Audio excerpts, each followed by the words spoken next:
All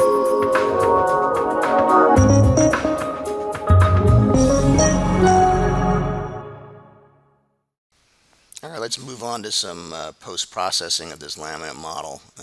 In the yesterday's example, kind of just set this up for a modal run and did some modes of the composite version. Let's just remind ourselves here, we're looking at a model that's got a Z stiffener on the outside.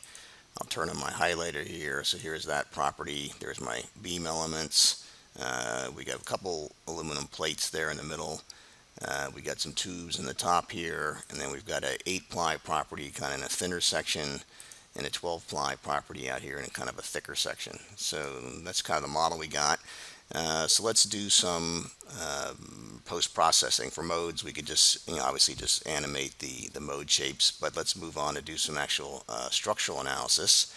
And what I'm going to do now is in my analysis, let's go ahead and set up the load sets first. So I'm going to create a new load set and just call this plus X acceleration and say OK. And then there's a new empty load set, and what I want to do is throw a body load in there. So I'll just say edit the body loads, and I'm going to put 1G on in the, and I'm using US units in my model here, in the X direction. So that's 1G in that direction, and let's just go ahead and copy this analysis set twice. So we'll go in here and we'll just edit its name. Let's just do plus Y. Sorry to bore you with this stuff, but just kind of get some things set up here, and let's edit that body load, and we're just gonna go and make it in the Y direction. And we'll do the same thing on our Z set. So just gonna click it a second time here and change the title.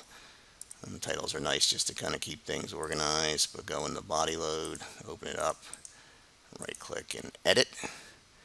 What I'm going to do is just zero that out, hit the tab twice, and paste in my 386.4. So there's my three load sets in three different directions. So I'm going to go down to my analyses and say manage. And my modal run's still in there, but I'm not going to use that. I need a static run. So I'll say new. And here under Nastran, here's all the different analysis types you can set up. But let's just do a simple static run. And we have already constrained at the bottom, so we need to do a multi-set run. What I'm going to do is say for this one constraint set, if we had more of these, it would create all the combinations, but there's just these three. So let's go ahead and create those sets. And then under the output, I'm going to make sure, in case later on we want to do some free body stuff, I'm going to turn on the force balance. And since this is composites, fiber strain is important. So let's turn on strain output from Nastran. So at this point, we're ready to go. I'll just make sure that it was already active, so I could just hit analyze, and Nastran will go off and run here on those three sets. And it looks like there it goes. You can actually monitor the Nastran solution as it's moving along here in our little interactive window. So you see Nastran start up. You get any information messages, things like that. You get some solver feedback. And this is probably going to solve pretty quick. It looks like it's already done solving the matrices and do all the back-end processing to calculate all the, I guess, displacement stresses, laminate output data. So it's done. Femap watches it, sees it's done, grabs the results. I'm going to close this guy down. Now it's still looking at the results.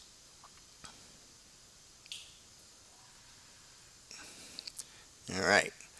So now we've got a new study that's my statics. Sorry, right here. Here's my new study. That's the modes are up here in this study, but statics are down here. So we could take a look at what's going on here and just let's just check the deformation, and we'll turn on a contour. Deformation of total translation makes sense.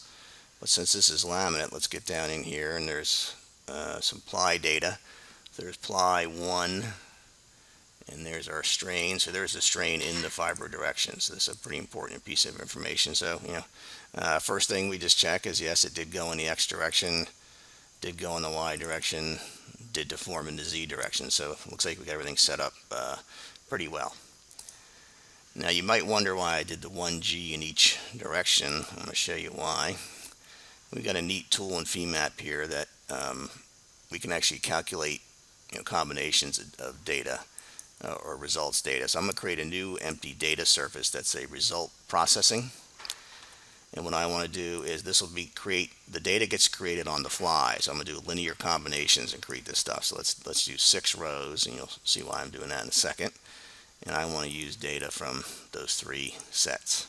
So remember that was my set 1 was my X, Y, and Z. So let's say we want to do 5G, 5 times the 1G, so that'd be 5Gs in X, and then we'll do 5Gs in Y, and we'll do 10 in Z. Then we'll just do our combinations. So we'll do another linear combination. Let's do -5, 5, and 10. We'll do another linear combination. This is creating new virtual output sets. So we want -5, oops, problem typing there, -5, 10, and then we'll do the same thing down here. So we're going to do linear combination, and let's just match this. And let's just say in negative Z, there's a bigger load, so we'll go -12. So same thing here. Let's just do -5, 5, -12, and then do -5, -5, -12. So that's my combinations. Now what we can do now is we right click and say we create these result sets. So now it's actually creating these linear combinations with these factors. I can close this window now and you'll see that here's our combined load sets with their titles. So I've got all those things, and we can post process on these. So I can look at this one, what's the deformation with those factors applied, what's the ply-1 max or ply-1 fiber stress, and you can just quickly go between these. Now in the laminate world, what you probably really want to do is there's lots of plies. We probably want to do some type of summation. So let's do some max min works. We've got a model, output, process, and we want to do some enveloping, and I want to see these max fiber strains. So what I'm going to do is envelope all selected vectors within the set. So within each set, it's going to go across all the fiber strains to get me the max min, and then do another one across all the sets. And it's going to ask me what to process. So I'm going to go here and say I want to do just my linear combinations. And then what I want to do is get down here to the ply-1. I'm going to get the fiber strains going. So ply-1 X normal strain. And the nice thing you can do here is if I've picked ply-1, I can say add all layers with the same type thing. So it'll go through, and Femap will just go basically check every one of those fiber strains in the X direction. So now I say OK, and it shows me what it's going to do. It's going to create these max min searches across all that data. So what it's doing now is within each set, it's calculated a maximum fiber strain within that set. So I can go down here and here's my max fiber strain for all 12 fibers. So there we can see, and it kind of makes sense right down around where it's constrained. You're getting some increases in fiber strain, but that's for that output set. There's for that one. But the real nice thing, it also did it for all of them. So across within each output set, you got the max fiber strain for that set, but then you've also got the max fiber strain down here for all 6 of them. So it's a great way to go through and look at a lot of laminate data. There's a lot more you can do with post-processing reports, and export this data. You can get to it from Excel, but there's no deformation in that set. That's why you're getting that one little error message. Turn off deformation. But some fantastic post-processing options for laminates, for regular elements. Femap's got it all.